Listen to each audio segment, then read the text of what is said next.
Avant, moi aussi je pensais qu'il fallait toujours répondre. Toujours dire quelque chose quand quelqu'un te manque de respect. Mais avec le temps, j'ai compris un truc. Parfois, ne rien dire, c'est la réponse la plus puissante.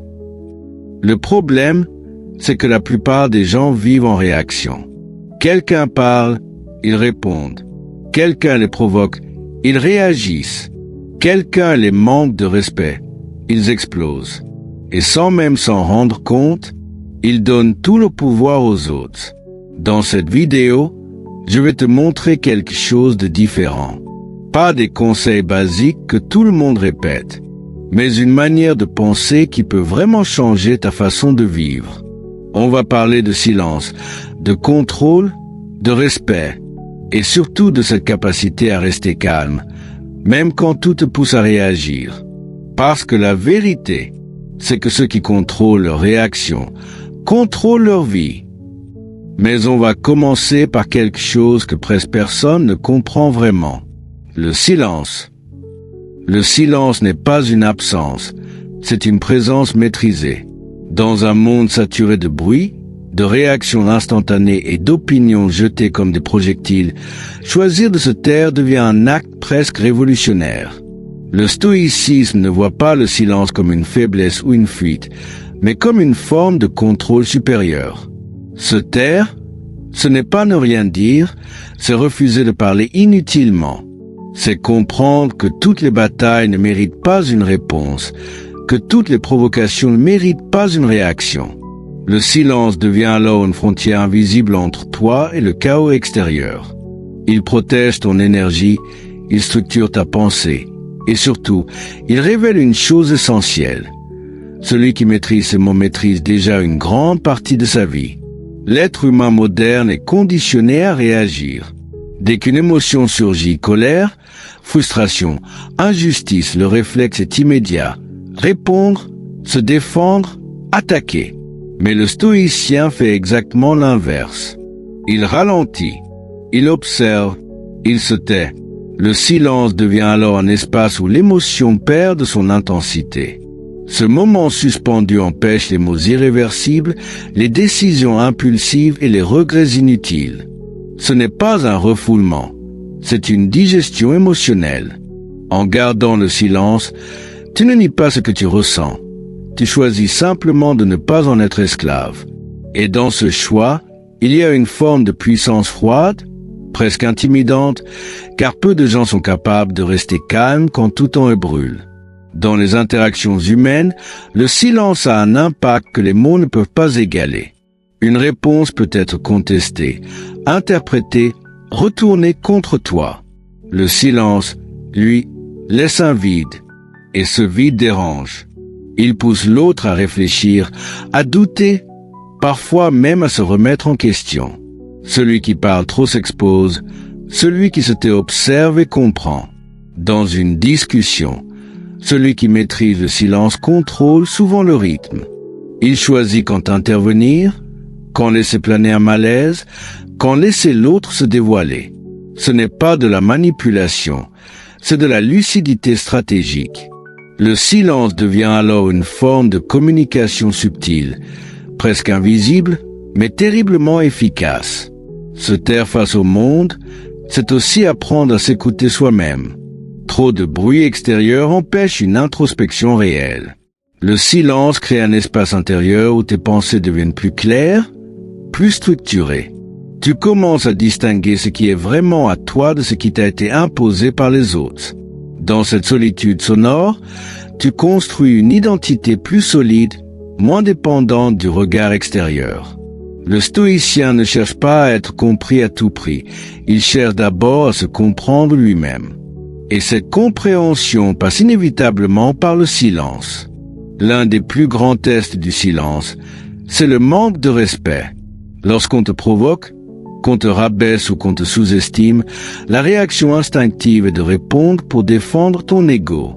Mais répondre, c'est souvent donner de la valeur à quelque chose qui n'en a pas. Le silence, dans ce contexte, devient une réponse en soi. Il envoie un message clair, « Tu ne mérites pas mon énergie ».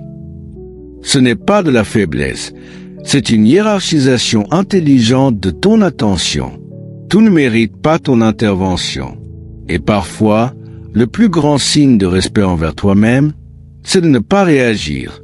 Apprendre à se taire n'est pas naturel, c'est une discipline. Cela demande de la retenue, de la patience et une grande maîtrise de soi. Chaque fois que tu choisis de ne pas parler inutilement, tu renforces cette discipline. C'est un entraînement invisible, mais puissant. Avec le temps, tu deviens plus précis dans tes mots, plus impactant dans tes interventions. Tu ne parles plus pour remplir un vide, tu parles pour apporter quelque chose. Et cette rareté donne du poids à ta parole.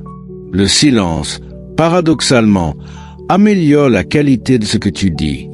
Pourquoi ressens-tu le besoin de parler immédiatement, même quand tu n'as pas encore compris la situation? Pourquoi vouloir répondre avant même d'avoir réellement observé? Pose-toi cette question simple. Est-ce que je parle pour être compris ou est-ce que je me tais pour comprendre?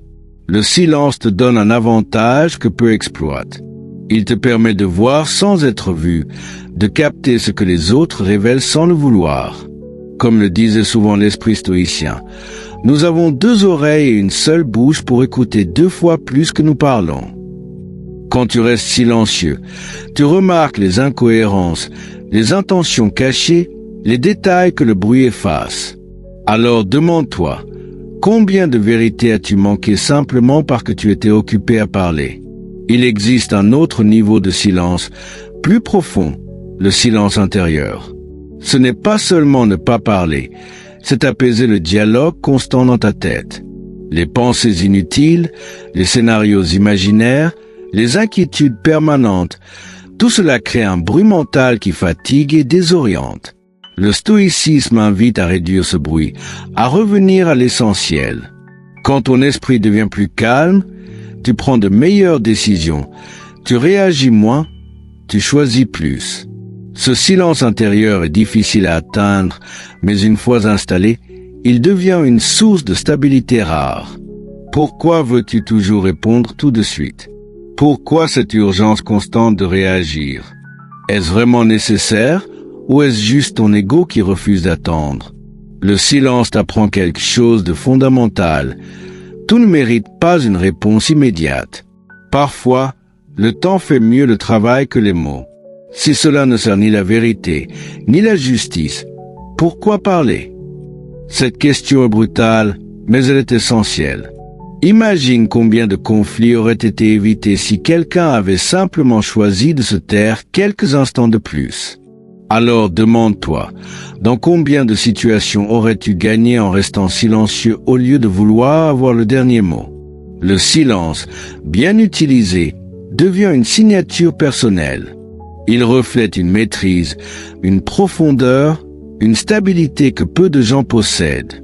Dans un monde où tout le monde parle, celui qui se taire se distingue naturellement. Il n'a pas besoin de prouver, de convaincre ou de s'imposer constamment. Sa présence suffit. Le stoïcisme ne te demande pas de devenir muet, mais de devenir intentionnel. Parler quand c'est nécessaire. Se taire quand c'est inutile. Et dans cet équilibre, tu construis une forme de puissance calme, presque invisible, mais profondément respectée. Mais rester silencieux, ce n'est que la surface. Parce que si à l'intérieur tu bouillonnes, ton silence ne sert à rien. Le vrai pouvoir, ce n'est pas juste ce que tu montres, c'est ce que tu contrôles à l'intérieur. Tes émotions peuvent soit te construire, soit te détruire. Le contrôle des émotions n'est pas une question de froideur, mais de lucidité. Trop souvent, on confond intensité émotionnelle avec authenticité, comme si ressentir fort signifiait être vrai. Mais en réalité, être dominé par ses émotions, c'est perdre sa liberté. Le stoïcisme enseigne une idée simple mais exigeante. Tu ne contrôles pas ce qui t'arrive, mais tu contrôles la manière dont tu y réagis. Et c'est précisément là que tout se joue. Les émotions ne sont pas des ennemis, ce sont des signaux. Mais un signal n'est pas un ordre. Apprendre à ne pas obéir automatiquement à ce que tu ressens, c'est reprendre le contrôle de ta propre direction. Pourquoi une simple parole peut-elle te mettre en colère? Pourquoi une situation mineure peut-elle ruiner ta journée? Ce n'est pas l'événement en lui-même qui crée l'émotion, mais l'interprétation que tu en fais. Deux personnes peuvent vivre la même situation et réagir complètement différemment. Cela prouve une chose essentielle. L'émotion n'est pas une vérité absolue. C'est une construction mentale. Ce ne sont pas les choses qui nous troublent, mais l'opinion que nous en avons. Cette idée change tout. Elle te force à te demander, est-ce que ce que je ressens est basé sur la réalité ou sur mon interprétation? Réagir sans réfléchir, c'est donner le contrôle à l'extérieur. Dès que quelqu'un te provoque et que tu réagis instantanément, tu lui remets le pouvoir sur ton état intérieur. Pourquoi offrir ce pouvoir aussi facilement? Le stoïcien, lui, crée un espace entre le stimulus et la réponse. Un espace où il peut choisir. Ce moment peut être bref, presque invisible, mais il change tout. Entre ce qui t'arrive et ta réaction, il y a un espace. Dans cet espace se trouve ta liberté. Alors pose-toi cette question. Est-ce que tu réagis ou est-ce que tu choisis? La colère donne une illusion de force, mais en réalité, elle est souvent une perte de contrôle déguisée. Quand tu es en colère, tu parles plus vite, tu penses moins clairement, tu agis plus impulsivement. Est-ce vraiment ça, être puissant, ou est-ce être dominé par une impulsion? La colère n'est pas inutile, elle peut signaler une injustice ou une limite franchie. Mais la laisser exploser sans contrôle, c'est se tirer contre soi-même. Le vrai pouvoir, ce n'est pas de ne jamais ressentir la colère, c'est de savoir quand et comment l'exprimer ou ne pas l'exprimer du tout. Tout ne mérite pas une réaction émotionnelle. C'est une vérité difficile à accepter, surtout dans un monde où tout semble urgent, important, personnel. Mais pose-toi cette question. Est-ce que cette situation aura encore de l'importance dans une semaine? Dans un mois? Si la réponse est non, pourquoi lui donner autant d'énergie maintenant? Le stoïcisme introduit une forme d'indifférence intelligente. Non pas un détachement froid, mais une sélection consciente de ce qui mérite ton attention. Si cela ne dépend pas de toi, ne lui donne pas le pouvoir de troubler ton esprit. Le contrôle des émotions n'est pas un talent inné, c'est une discipline. Cela se construit, jour après jour, dans des situations concrètes. Chaque fois que tu choisis de ne pas répondre à une provocation, tu renforces cette discipline. Chaque fois que tu observes une émotion sans agir immédiatement, tu deviens plus solide intérieurement. C'est un entraînement invisible, mais cumulatif. Avec le temps, tu développes une stabilité que les autres remarquent sans forcément comprendre. Tu deviens moins réactif, mais plus précis. Moins impulsif, mais plus impactant. Quand une émotion surgit, il devient essentiel de prendre un instant pour l'observer au lieu de s'y abandonner. Identifier précisément ce que tu ressens, colère, frustration, peut permettre déjà de réduire son intensité. Une émotion non observée devient envahissante, alors qu'une émotion analysée perd une partie de son pouvoir. Ce que tu peux observer, tu peux le contrôler. En développant cette capacité d'observation, tu crées une distance entre toi et ce que tu ressens. Tu n'es plus submergé, tu deviens lucide. Et dans cette lucidité, tu récupères un contrôle que la majorité des gens n'atteint jamais. Dans un monde où tout le monde réagit rapidement et intensément, le calme devient une véritable force. Il ne s'agit pas d'être passif, mais d'être stable. Le calme te permet de penser clairement pendant que les autres sont dominés par leurs émotions. Il t'offre une capacité de réflexion que l'impulsivité détruit. Rester calme dans le chaos est une forme de domination. Cette maîtrise intérieure te rend plus stratégique, plus précis dans tes actions et plus difficile à déstabiliser. Là où d'autres perdent le contrôle, toi tu gagnes en clarté. Une grande partie des émotions négatives vient de l'attachement au résultat. Attendre quelque chose, une reconnaissance, une réponse, un succès crée une dépendance émotionnelle. Lorsque ce résultat ne correspond pas aux attentes, la frustration apparaît. Le stoïcisme propose une approche différente. Se concentrer sur l'effort et non sur l'issue. Fais ce qui est juste, le reste ne dépend pas de toi. En adoptant cette mentalité, tu réduis considérablement l'impact émotionnel des échecs ou des imprévus. Tu restes centré sur ce que tu peux contrôler et tu laisses le reste suivre son cours. Le contrôle des émotions n'est pas une suppression, mais une maîtrise consciente. Il ne s'agit pas d'éteindre ce que tu ressens, mais de ne plus en être dépendant. Avec le temps, cette discipline transforme ta manière de vivre. Tu deviens plus stable, plus réfléchi, plus aligné. Les situations ne disparaissent pas, mais ton rapport à elles change profondément. La vraie force, c'est de se contrôler soi-même. En développant cette capacité, tu construis une forme de puissance intérieure durable, silencieuse, mais profondément respectée. Mais il y a un moment où tu dois comprendre quelque chose de très important. Ce n'est pas ce que les gens te font le problème, c'est ce que tu laisses passer. Dans la vie, tu vas rencontrer des gens qui testent tes limites. Ils ne te respectent pas forcément parce qu'ils sont forts, mais parce qu'ils veulent voir jusqu'où ils peuvent aller avec toi. Et c'est là que tout se joue, pas dans ce qu'il faut, mais dans ta réaction. Le manque de respect n'est jamais un simple événement isolé. Il est un révélateur silencieux de la manière dont un individu se situe face à lui-même, face aux autres et face à la vie. Dans une perspective stoïcienne, il ne s'agit pas de réagir immédiatement à l'offense, mais de comprendre ce qu'elle met en lumière.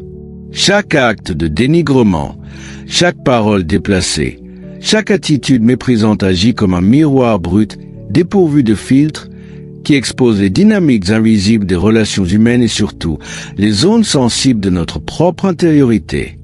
Ainsi, le manque de respect ne parle pas uniquement de celui qui le produit, mais aussi de celui qui le reçoit et de la manière dont il interprète ce qu'il vit. Le manque de respect est souvent perçu comme une agression extérieure. Pourtant, dans une lecture plus profonde, il est avant tout une expression de déséquilibre intérieur chez celui qui l'émet. L'individu qui rabaisse, humilie ou méprise agit rarement depuis un espace de paix. Le stoïcisme enseigne que les comportements d'autrui relèvent de leur propre jugement et non de notre valeur intrinsèque. Ainsi, comprendre le manque de respect, c'est d'abord reconnaître qu'il est une projection, celle d'un esprit troublé, dominé par l'ego, la peur ou l'insécurité. Lorsqu'une personne manque de respect, elle expose involontairement sa propre structure mentale. Elle révèle sa capacité limitée à gérer ses émotions, son besoin de domination ou encore son incapacité à dialoguer avec nuance. Dans cette perspective, le stoïcien n'y voit pas une attaque personnelle, mais un symptôme psychologique. Celui qui insulte ou rabaisse se définit davantage par ce qu'il manque que par ce qu'il possède. Cette compréhension permet de retirer immédiatement le poids émotionnel de l'offense. Mais le véritable enseignement du manque de respect se situe ailleurs, dans la réaction intérieure qu'il provoque. Ce n'est pas l'acte en lui-même qui déstabilise, mais la signification qu'on lui attribue. Si une parole nous détruit, cela signifie qu'elle a trouvé une prise en nous. Le stoïcisme invite alors à une introspection radicale. Pourquoi cette remarque m'affectait-elle? Quelle partie de moi est encore dépendante du regard extérieur?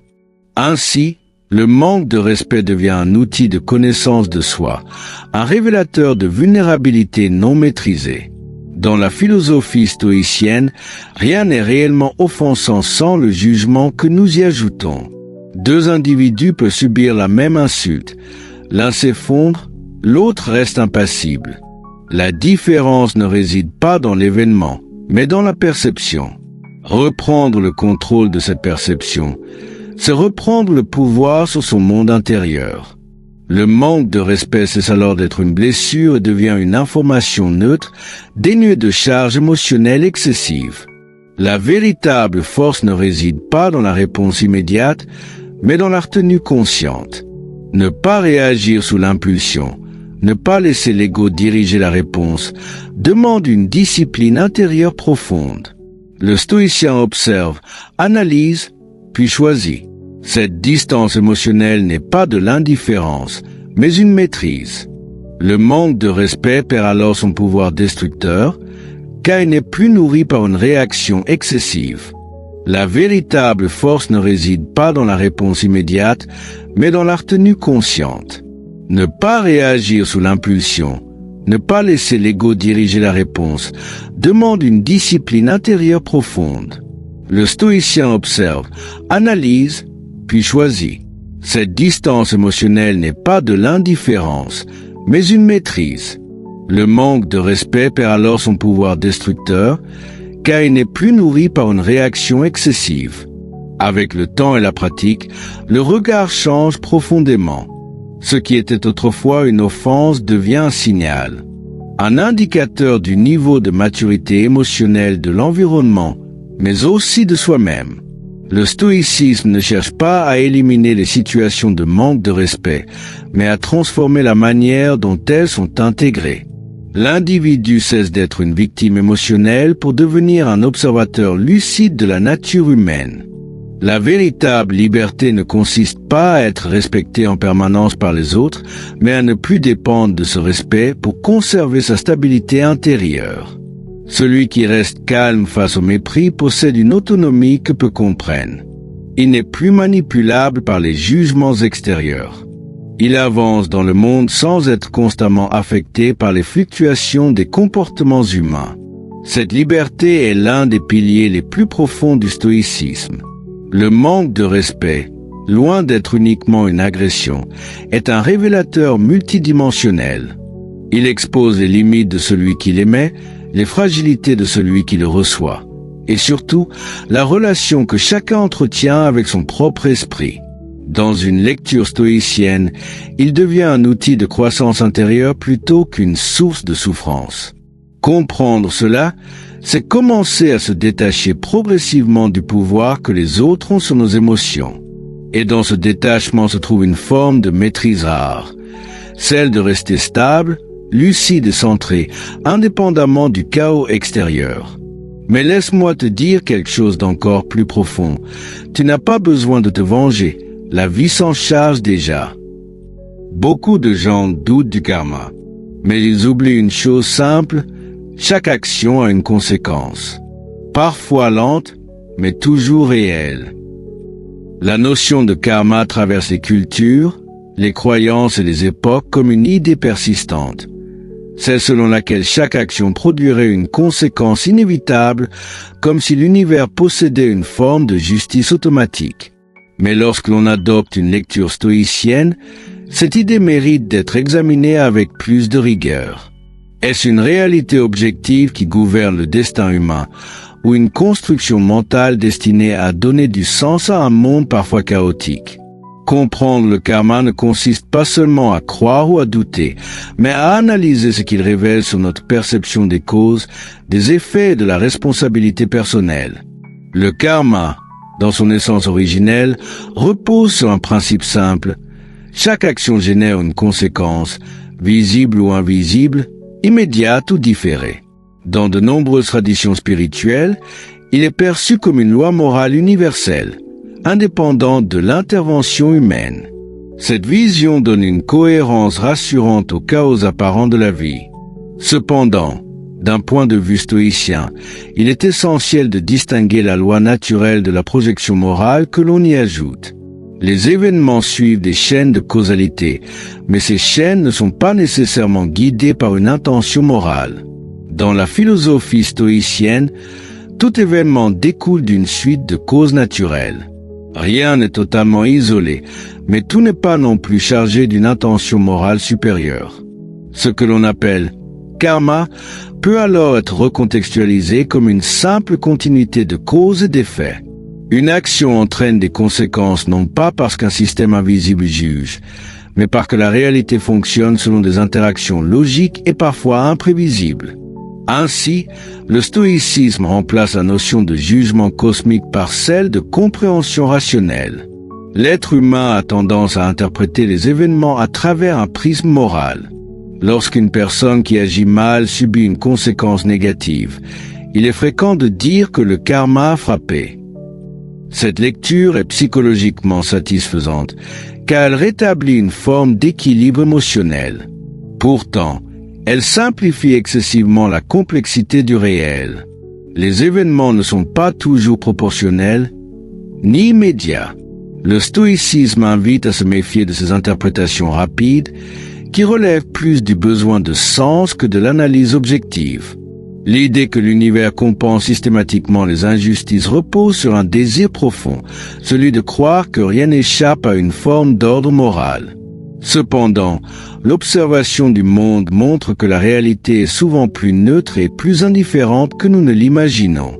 Des personnes vertueuses peuvent souffrir, tandis que d'autres, moralement discutables, peuvent prospérer temporairement.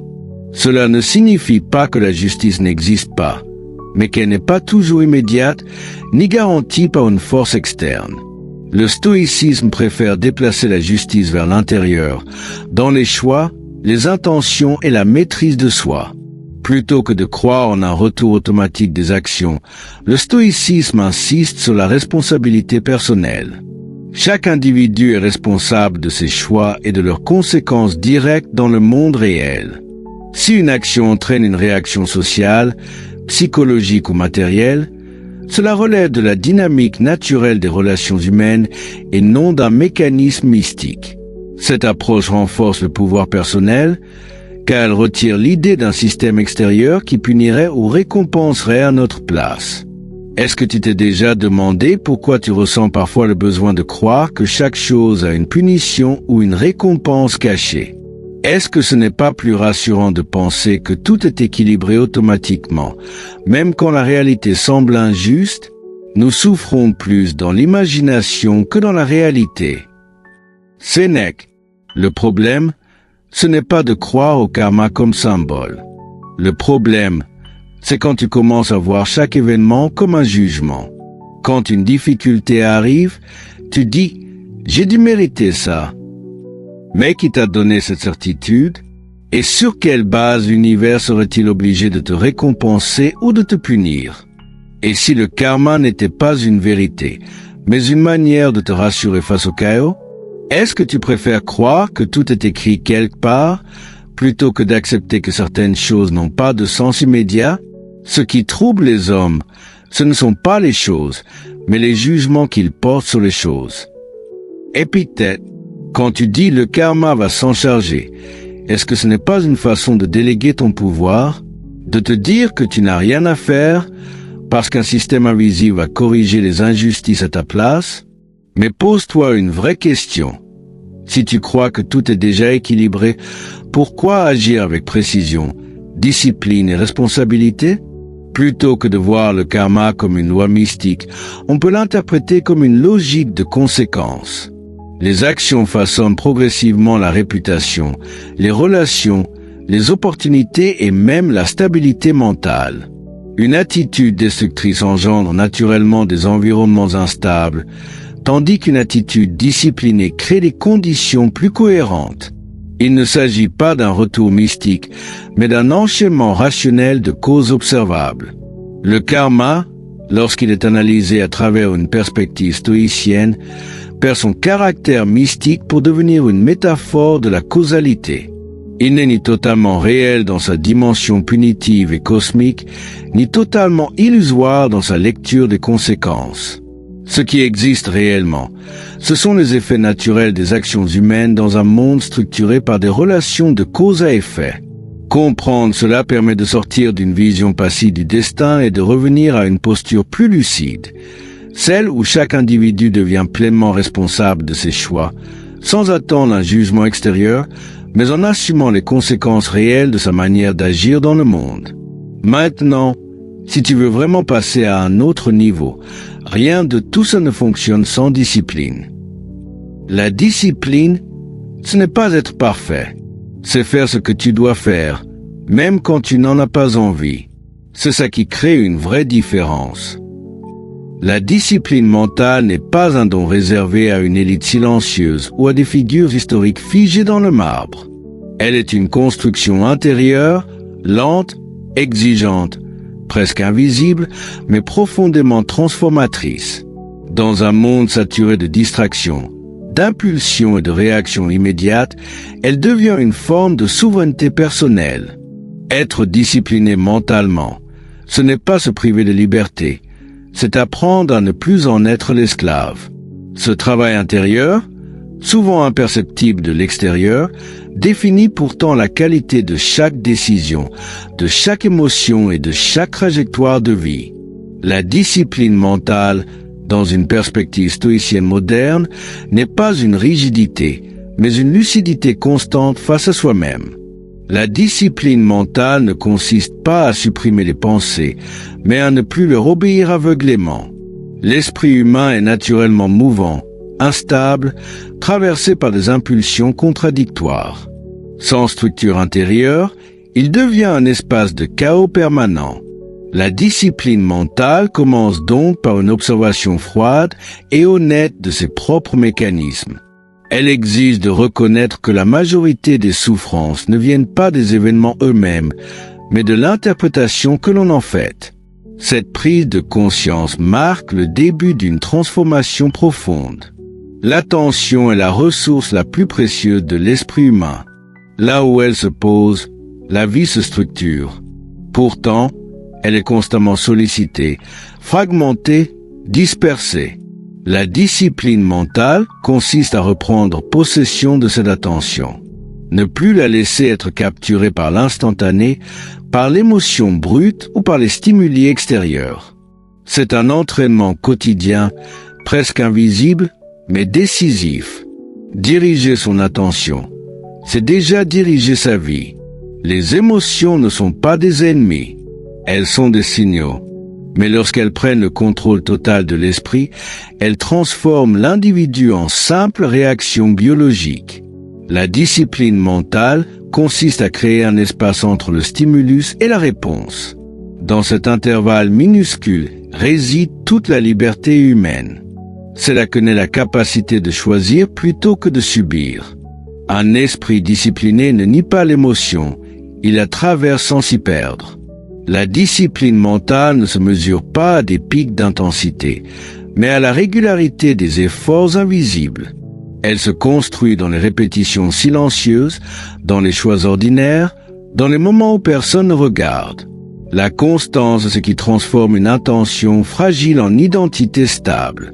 Sans elle, l'esprit reste fluctuant, dépendant des circonstances. Avec elle, il devient structure. L'un des plus grands ennemis de la discipline mentale est la dispersion. Multitâche permanent, surcharge informationnelle, consommation excessive de contenu.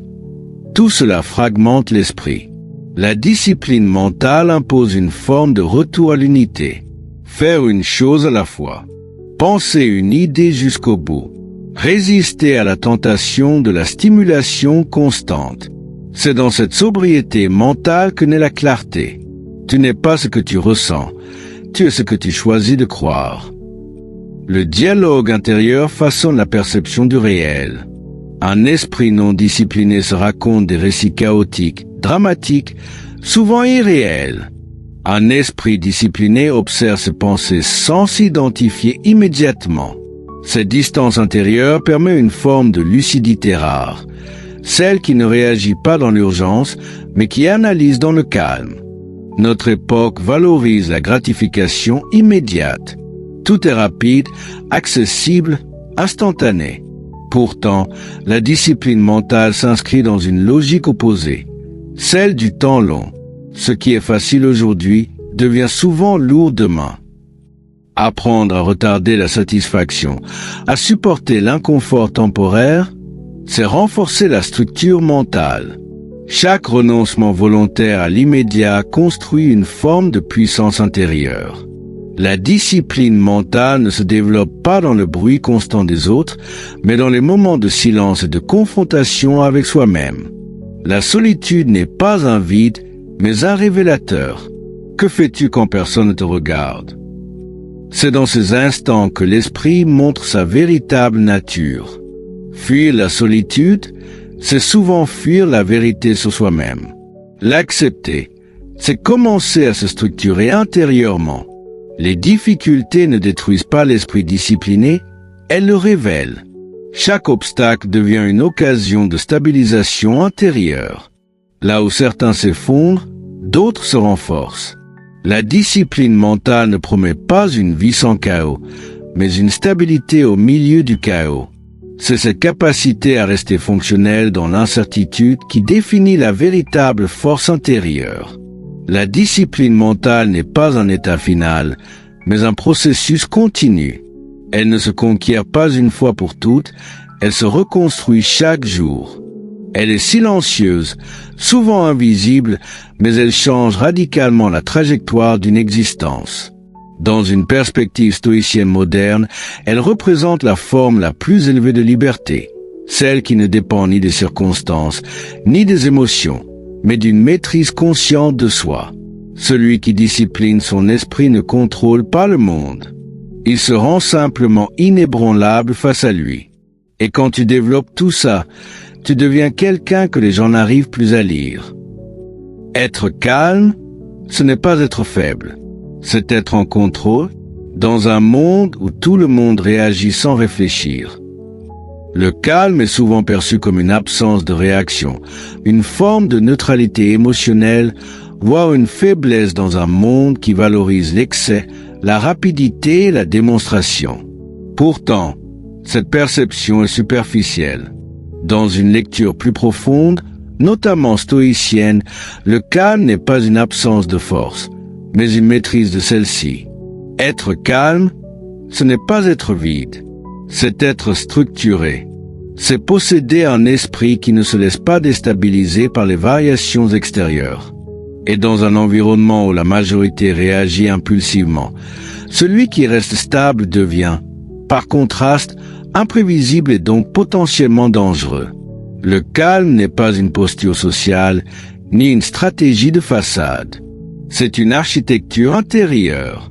Il naît d'un esprit qui a appris à ne plus confondre stimulus et réaction, événements et interprétations. Un individu calme ne vit pas moins intensément. Il vit avec plus de profondeur, mais sans dispersion. Là où d'autres explosent ou s'effondrent, il observe, analyse et choisit. Cette tenue crée une forme de densité mentale que peu de personnes savent lire correctement. Dans la dynamique humaine classique, la réaction rapide est perçue comme une preuve de vitalité ou d'intelligence. Pourtant, la réaction immédiate est souvent une abdication du contrôle. Le calme introduit une rupture dans cette logique. Il crée un espace entre l'événement et la réponse. Cet espace, presque imperceptible, est l'endroit exact où se construit le pouvoir réel. Celui qui maîtrise cet intervalle n'est plus manipulable par les circonstances. Un esprit agité est lisible. Ses émotions trahissent ses intentions. Ses réactions dévoilent ses limites. À l'inverse, un esprit calme est difficile à anticiper. Cette imprévisibilité ne vient pas du chaos, mais de la maîtrise. Rien n'est laissé au hasard émotionnel. Cela crée une forme de tension silencieuse chez les autres, car on ne sait jamais exactement où cet individu se situe mentalement. Et ce qui ne peut être prévu devient naturellement perçu comme plus puissant. Le calme implique une relation totalement différente aux émotions. Elles ne sont plus des ordres, mais des informations. Elles ne dictent plus le comportement, elles l'éclairent. Dans cette configuration, l'individu ne supprime pas ses émotions. Il les subordonne à une hiérarchie intérieure plus stable. Ce renversement transforme profondément la dynamique de pouvoir interne. Ce n'est plus l'émotion qui dirige, mais la conscience. Un individu calme dérange parfois plus qu'un individu agressif. Pourquoi? Parce que l'agitation rassure. Elle est visible, prévisible, compréhensible. Le calme, lui, oblige les autres à se confronter à leur propre instabilité. Il agit comme un miroir silencieux. Face à une personne stable, les émotions désorganisées des autres deviennent plus visibles. Et cette visibilité peut générer de l'inconfort. Un esprit agité interprète rapidement, mais souvent mal. Un esprit calme interprète lentement, mais avec précision. Cette différence est fondamentale. Le calme permet une observation non biaisée par l'urgence émotionnelle. Il autorise une lecture stratégique des situations, des intentions et des dynamiques invisibles. C'est dans cette capacité d'analyse froide que réside une forme de supériorité silencieuse. Se retenir n'est pas une limitation. C'est une forme de sélection. Dire moins, réagir moins, montrer moins ne signifie pas perdre du pouvoir, mais en concentrer l'expression. La retenue transforme chaque action en choix conscient. Et ce qui est choisi consciemment a toujours plus de poids que ce qui est exprimé impulsivement. Le silence est souvent mal compris comme une absence de réponse. En réalité, il peut être une forme de langage supérieur. Un silence maîtrisé peut contenir plus d'informations qu'une réponse excessive. Dans une interaction, celui qui maîtrise son silence contrôle aussi le rythme, la tension et parfois même la direction de la situation. Le calme, dans ce sens, devient une forme de présence invisible mais dominante. Le calme permet un détachement qui n'est pas de l'indifférence, mais de la clarté. Il ne s'agit pas de ne rien ressentir, mais de ne pas être submergé. Ce détachement donne accès à une forme de lucidité rare, voir les situations sans les distorsions de l'ego, de la peur ou de la colère. Et cette lucidité rend les décisions plus précises, donc plus efficaces. La véritable force n'est pas toujours bruyante. Elle n'a pas besoin de se prouver. Le calme est souvent confondu avec l'inaction, alors qu'il est souvent le prélude à une action plus juste, plus ciblée, plus efficace. Ceux qui comprennent cette dynamique savent que l'explosion est rarement le signe de puissance, mais souvent celui d'un manque de contrôle. Être calme ne signifie pas être faible. Cela signifie être structuré au point de ne plus être facilement déstabilisé. Dans une société où la réaction est devenue la norme, le calme devient une anomalie stratégique. Et toute anomalie dans un système instable devient, par nature, difficile à anticiper. C'est en cela que le calme rend dangereux, non pas par agressivité, mais par maîtrise. Non pas par bruit, mais par stabilité. Non pas par excès, mais par contrôle. Mais il y a encore un niveau au-dessus. Le vrai pouvoir commence quand tu arrêtes d'avoir besoin des autres. Se détacher, ce n'est pas arrêter d'aimer. C'est arrêter de dépendre et reprendre le contrôle de ta propre paix. Se détacher des autres ne signifie pas rejeter le monde, ni se couper de toute forme de lien humain, mais plutôt apprendre à ne plus dépendre intérieurement de leurs regards, de leurs attentes ou de leurs réactions. Dans une époque où l'approbation sociale est devenue une monnaie invisible mais omniprésente, le stoïcisme propose une rupture subtile mais radicale. Reprendre la souveraineté de son esprit. Il ne s'agit pas de devenir froid ou inaccessible, mais de comprendre que la paix intérieure ne peut pas être confiée aux mains instables des opinions extérieures. Le détachement commence ici, dans cette prise de conscience lucide.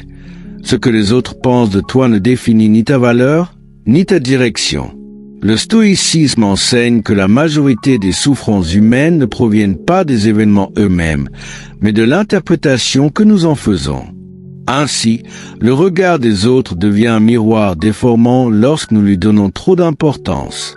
Se détacher, c'est donc apprendre à filtrer, distinguer ce qui dépend de soi et ce qui ne dépend pas de soi. Les paroles, les jugements, les critiques, les compliments même appartiennent au monde extérieur. Ils existent, mais ils ne doivent pas gouverner ton équilibre intérieur. Cette distinction est le premier pilier d'une liberté mentale authentique. Dans la vie moderne, l'individu est constamment exposé. Réseaux sociaux, validation instantanée, comparaison permanente. Cette exposition crée une dépendance subtile mais profonde. On commence à ajuster son comportement non plus selon ses valeurs, mais selon la réaction supposée des autres. Le stoïcisme inverse cette logique. Il invite à revenir à une boussole interne, stable et silencieuse. Se détacher des autres, c'est refuser de vivre comme une réponse aux attentes extérieures et commencer à vivre comme une expression de ses principes. Ce détachement ne se construit pas dans l'isolement, mais dans la maîtrise de soi. Il est possible d'aimer, d'échanger, de collaborer, tout en restant intérieurement indépendant. L'erreur commune est de croire que s'attacher émotionnellement signifie forcément perdre le contrôle. En réalité, le problème n'est pas l'attachement en lui-même, mais la dépendance excessive qu'on y associe. Le stoïcien ne fuit pas les relations, il les épure. Il les libère de la peur, de la possession et de la validation constante. Avec le temps, celui qui pratique ce détachement développe une forme de stabilité rare. Les critiques ne le brisent plus, les éloges ne le gonflent plus. Il observe les fluctuations sociales avec une certaine distance intérieure, comme un spectateur lucide d'un théâtre humain en perpétuel mouvement. Cette posture n'est pas de l'indifférence, mais une clarté mentale. Elle permet d'agir sans être perturbé, de parler sans chercher à plaire et de choisir sans être manipulé par la peur du jugement. Mais se détacher des autres implique aussi de se détacher de l'image que l'on veut donner aux autres. C'est souvent ici que réside la difficulté la plus profonde. Beaucoup ne vivent pas pour eux-mêmes, mais pour une version idéalisée d'eux-mêmes dans l'esprit des autres. Le stoïcisme détruit cette illusion. Il rappelle que la cohérence intérieure est plus importante que la perception extérieure. Vivre dans la vérité de ses actes, même imparfaite, est plus noble que de maintenir une illusion socialement acceptée. À ce stade, une question essentielle apparaît. Pourquoi sommes-nous si sensibles au regard des autres? Peut-être parce que nous avons confondu reconnaissance et existence. Comme si exister pleinement nécessitait d'être validé. Mais cette idée est une construction fragile. La réalité est plus dure et plus libératrice à la fois. Tu existes indépendamment de toute approbation. Et plus tu intègres cela, plus le pouvoir du regard extérieur diminue sur toi. Si personne ne voyait tes actions, agirais-tu de la même manière? Cette question, centrale dans la réflexion stoïcienne, permet de mesurer ton degré de dépendance au regard social. Si la réponse change selon le public, alors ton comportement est encore captif. Le détachement commence précisément lorsque tes choix restent identiques, qu'ils soient exposés ou invisibles. À ce moment-là, tu n'es plus dirigé par la scène sociale, mais par ton intégrité personnelle. On pourrait croire que ce détachement rend solitaire, mais il produit en réalité l'effet inverse. Les relations deviennent plus sincères, plus équilibrées, moins chargées de manipulation émotionnelle. Quand tu n'as plus besoin des autres pour te valider, tu peux enfin les rencontrer pour ce qu'ils sont, et non pour ce qu'ils représentent pour ton ego. C'est ici que les liens gagnent en profondeur, car ils ne reposent plus sur la peur ou le besoin, mais sur la liberté mutuelle. Et si tu perdais l'approbation de tous, resterais-tu fidèle à toi-même? Cette interrogation révèle le niveau ultime du détachement. Il ne s'agit plus seulement de ne pas être affecté, mais de devenir inaltérable dans ses fondations. Le stoïcisme ne promet pas une vie sans interaction, mais une vie sans dépendance.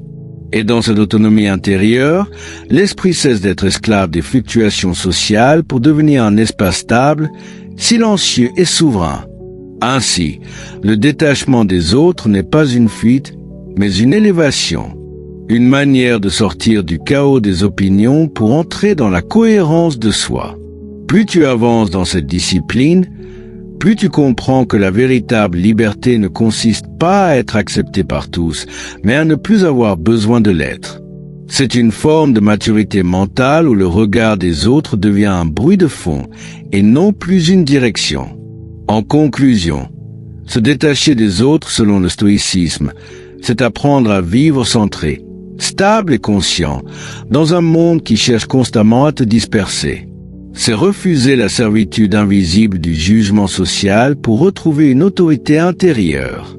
Et dans ce silence retrouvé, tu découvres quelque chose de fondamental. Tu n'as jamais eu besoin d'être validé pour être réel, ni d'être compris pour être entier. Il existe aussi un niveau encore plus profond que tout ça. Quand tu ne dépends plus émotionnellement de personne, tu deviens libre. La plupart des gens souffrent non pas à cause de ce qui arrive, mais à cause de ce qu'ils attendent des autres. Ils attendent de l'attention, du respect, de l'amour. Et dès que ça ne vient pas, ils s'effondrent. Le détachement émotionnel, ce n'est pas être froid. C'est ne plus laisser les autres contrôler ton état intérieur. Le détachement émotionnel, dans la perspective stoïcienne, ne signifie pas l'absence de sentiments ni la négation de la sensibilité humaine, mais la capacité à ne pas être dominé par ce que l'on ressent. C'est une forme de lucidité intérieure qui permet de vivre les émotions sans leur céder le contrôle de nos décisions. Dans une époque où l'intensité émotionnelle est souvent confondue avec la vérité, le stoïcisme propose une approche plus stable. Ressentir sans être possédé, comprendre sans se dissoudre et agir sans être submergé. Le détachement émotionnel commence donc par une distinction essentielle entre ce qui est vécu et ce qui est subi. L'être humain moderne est constamment exposé à une surcharge émotionnelle, notifications, conflits, comparaisons, attentes sociales, fluctuations d'humeur amplifiées par les interactions numériques. Dans ce contexte, l'émotion devient rapidement une réaction automatique plutôt qu'une expérience consciente. Le stoïcisme invite à réintroduire un espace entre le stimulus et la réponse, un espace de réflexion où l'individu reprend possession de lui-même. Le détachement émotionnel ne supprime pas les émotions, il ralentit leur emprise. Il est crucial de comprendre que les émotions ne sont pas des ennemis. Elles sont des signaux, parfois utiles, parfois trompeurs, mais toujours temporaires. Le problème naît lorsque ces signaux deviennent des ordres. La colère, la peur, la tristesse ou l'euphorie peuvent influencer la perception, mais elles ne devraient pas définir la direction. Le stoïcien observe ces émotions comme des phénomènes internes passagers, sans leur attribuer une autorité absolue sur ses actions. Le détachement émotionnel repose sur une discipline mentale subtile, la capacité de nommer ce que l'on ressent sans s'identifier totalement. Dire « je ressens de la colère » plutôt que « je suis la colère » change profondément la structure intérieure de l'expérience. Cette nuance linguistique reflète une distance psychologique essentielle. Elle permet de créer une séparation entre l'identité et l'émotion, ouvrant ainsi un espace où la conscience peut observer sans être engloutie. À ce niveau, l'individu commence à comprendre que l'émotion n'est pas une vérité sur lui-même, mais un événement interne temporaire. Comme une météo psychique, elle apparaît, s'intensifie, puis disparaît. Pourtant, tant que l'on s'y confond, elle semble permanente et absolue. Le stoïcisme invite précisément à rompre cette illusion de permanence. Ce que tu ressens n'est pas ce que tu es, mais ce que tu traverses. Cette prise de distance n'est pas naturelle au départ, car l'esprit humain tend spontanément à fusionner avec ses états internes. Mais avec de la pratique, cette séparation devient plus fluide, presque automatique. Et progressivement, une transformation s'opère. Au lieu d'être entraîné par les émotions, tu commences à les observer comme des phénomènes passagers dans un champ de conscience plus large, plus stable et moins réactif. Dans cette perspective, le stoïcisme enseigne que la plupart des déséquilibres émotionnels proviennent d'un attachement excessif aux interprétations que nous donnons aux événements. Un fait brut n'est jamais suffisant pour créer une tempête intérieure. C'est toujours le récit que nous construisons autour de lui qui amplifie la charge émotionnelle. Ainsi, le détachement émotionnel consiste à déconstruire ces récits automatiques, à questionner leur validité et à revenir à une perception plus neutre de la réalité. Cette neutralité n'est pas froideur, mais précision mentale. Avec le temps, celui qui pratique ce détachement développe une forme de stabilité intérieure qui ne dépend plus des fluctuations externes. Les événements continuent de produire des émotions, mais celles-ci ne déclenchent plus de réactions excessives. Il devient possible de traverser la colère sans violence, la tristesse sans effondrement et la joie sans dépendance. Cette stabilité n'est pas une absence de vie émotionnelle, mais une maîtrise de son intensité. C'est une manière de vivre pleinement sans être consumé par ce que l'on vit. Une question fondamentale apparaît alors. Pourquoi sommes-nous si facilement absorbés par nos émotions? Peut-être parce que nous avons été habitués à les considérer comme des vérités absolues. Pourtant, une émotion est toujours une interprétation instantanée, souvent influencée par le passé, les peurs ou les attentes. Est-ce que ce que je ressens est une réalité ou une réaction? Cette interrogation simple permet déjà de créer une distance intérieure et d'éviter de confondre intensité et justesse. Si cette émotion disparaissait dans 1 heure, prendrais-tu la même décision maintenant? Cette question stoïcienne met en lumière un principe essentiel. L'impulsivité émotionnelle conduit rarement à la clarté. Le détachement émotionnel consiste justement à suspendre l'urgence ressentie, à refuser la tyrannie du moment présent lorsque celui-ci est déformé par une émotion forte. Ce n'est pas une suppression de l'émotion, mais une temporisation consciente. Le détachement émotionnel ne signifie pas devenir insensible aux autres. Au contraire, il permet des relations plus saines et plus profondes. Lorsqu'on n'est plus prisonnier de ses réactions émotionnelles, on peut écouter sans projection, répondre sans agressivité et aimer sans dépendance. Les émotions ne disparaissent pas, mais elles cessent d'être des filtres déformants. Elles deviennent des informations, non des chaînes.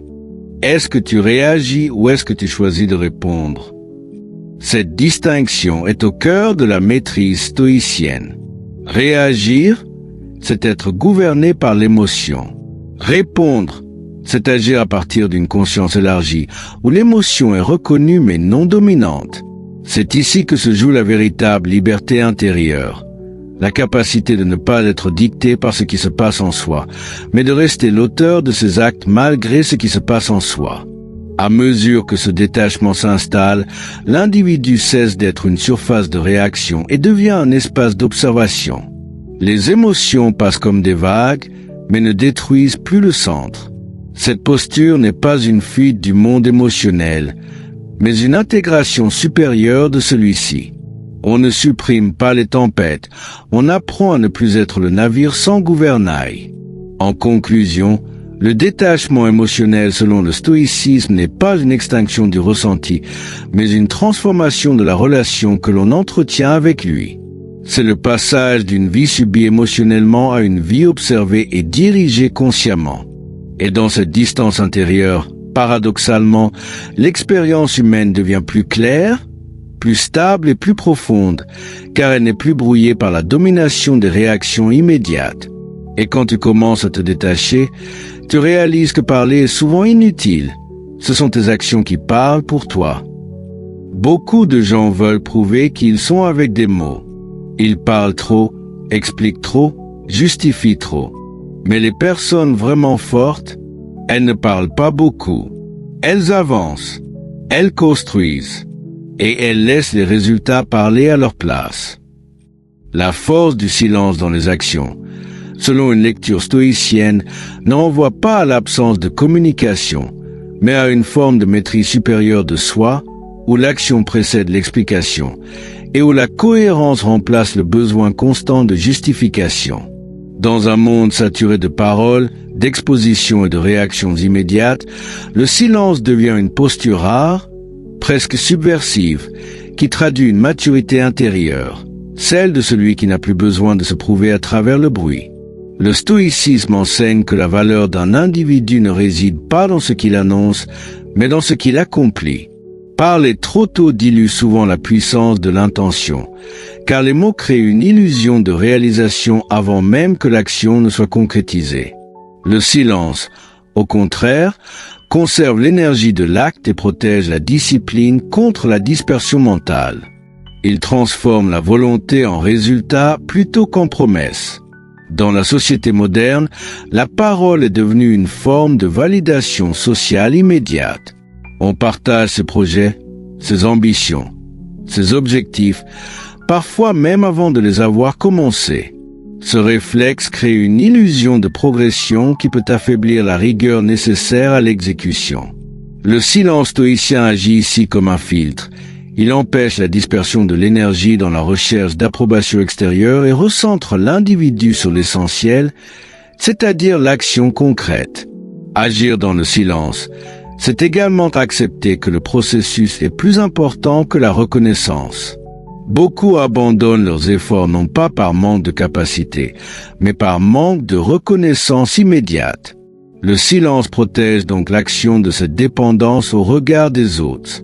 Il permet de construire dans l'ombre, là où la pression sociale est absente, et où la progression peut se faire sans interruption émotionnelle. Le stoïcien comprend que la parole excessive peut parfois trahir une forme d'insécurité intérieure. Plus on ressent le besoin de verbaliser ses intentions, plus il est possible que l'action elle-même ne soit pas encore solidement ancrée. Le silence, au contraire, traduit une forme de certitude calme où l'individu n'a pas besoin de convaincre avant d'avoir prouvé. Il agit d'abord et laisse les résultats parler ensuite. Cette posture silencieuse ne signifie pas isolement ni fermeture, mais discernement. Il ne s'agit pas de ne jamais parler, mais de comprendre quand la parole devient utile et quand elle devient distraction. Le stoïcisme invite à une économie du langage, dire moins, mais agir plus. Dans cette logique, chaque mot devient intentionnel, chaque silence devient stratégique et chaque action gagne en poids. Une question essentielle se pose alors. Pourquoi avons-nous tant besoin de raconter ce que nous n'avons pas encore accompli ? Peut-être parce que la parole procure une satisfaction immédiate, une impression de validation anticipée. Pourtant, cette satisfaction est fragile, car elle ne repose sur aucun résultat réel. Le silence, lui, retarde cette gratification pour la transformer en accomplissement réel et durable. Si personne ne savait ce que tu fais, continuerais-tu à le faire avec la même intensité ? Cette interrogation révèle la solidité de ton engagement. Le silence agit ici comme un test de vérité. Il élimine les motivations superficielles liées à l'image pour ne conserver que celles qui sont profondément enracinées dans la discipline et la volonté. Ce qui survit au silence est généralement ce qui possède une véritable valeur. Le silence dans l'action permet également de réduire les interférences extérieures. Moins tu exposes tes projets, moins tu es soumis aux opinions, aux critiques prématurées et aux influences externes. Cela crée un espace mental plus pur, où l'idée peut évoluer sans être déformée par des jugements précoces. Le stoïcisme valorise cette protection de l'intimité du processus, car c'est dans le calme que la transformation devient la plus efficace. Est-ce que ton action a besoin d'être vue pour exister pleinement ? Cette question met en lumière la dépendance au regard extérieur. Le silence, dans ce contexte, devient une forme de libération, celle de ne plus dépendre de la reconnaissance pour valider sa progression. L'action devient autosuffisante, nourrie uniquement par sa propre cohérence interne. Avec le temps, cette pratique du silence transforme profondément la personnalité.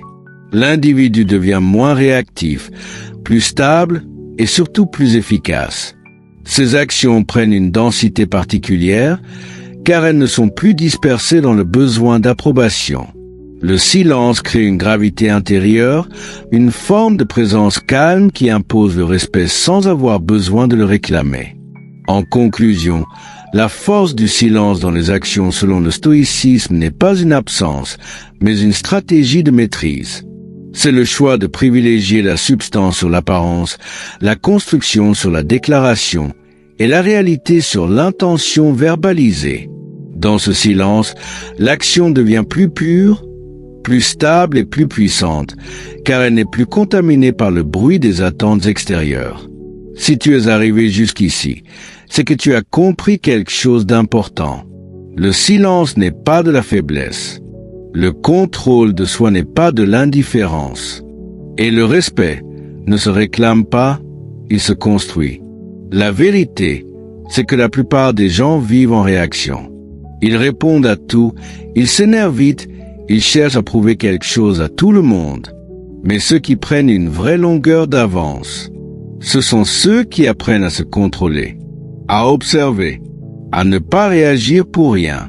Parce qu'au final, tu ne peux pas contrôler les autres, mais tu peux contrôler ta manière de répondre à ce que la vie t'envoie. Et c'est là que tout change. Si cette vidéo t'a parlé, alors elle n'est pas là par hasard. Abonne-toi, parce que ce n'est que le début.